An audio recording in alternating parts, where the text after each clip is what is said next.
آپ دیکھ رہے ہیں ریڈ گلاب چینل کی نئی ویڈیو میں خوش آمدید۔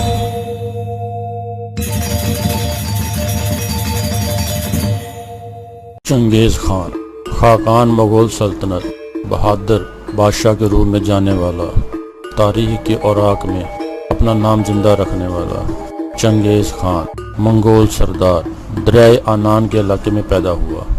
اصل نام تموجن تھا، اس کا مطلب ہے لوہے کا کام کرنے والا۔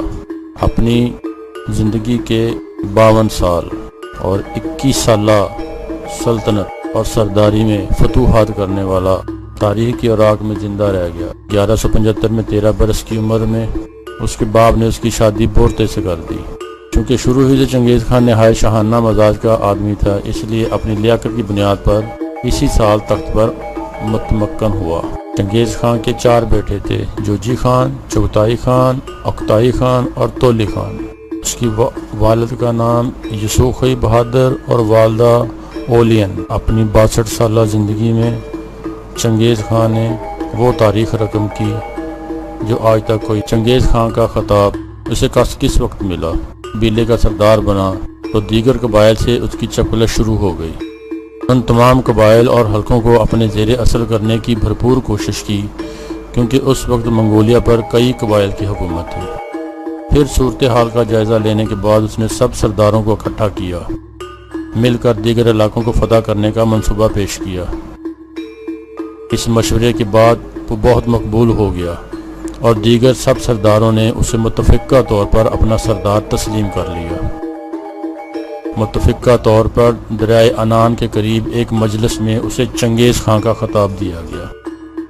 چنگیز خان نے باقاعدہ طور پر منگول سلطنت کو ایک مضبوط سلطنت کے طور پر متعارف کروایا۔ منگول سلطنت کی فوج کی تنظیم نو کے ساتھ ساتھ دیگر اداروں کو بھی مضبوط بنیادوں پر کھڑا کیا۔ اس نے فوج کی تنظیم کی جو اصول مقرر کیے اور صدیوں تک فوجی ماہروں کے لیے مشعل راہ کا کام دیتے رہے۔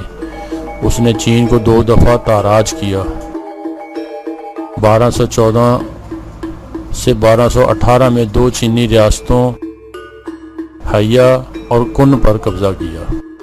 1219 میں اس کے چند سفیر جو مختلف ممالک میں بھیجے گئے تھے قتل ہو گئے۔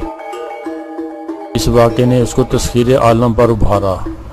وہ دنیا کو فتح کرنے کے ارادے سے نکل کھڑا ہوا۔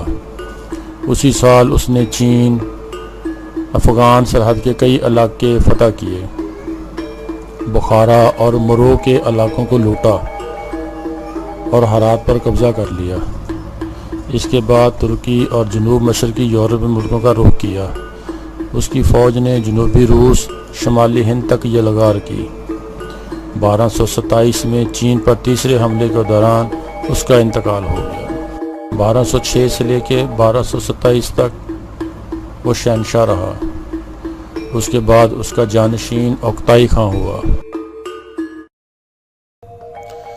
دوستو، آپ کو ہماری ویڈیو پسند آئے تو سبسکرائب کریں، لائک کریں، شیئر کریں، تاکہ آپ کو نئی اور اچھی معلوماتی ویڈیو ملتی رہیں۔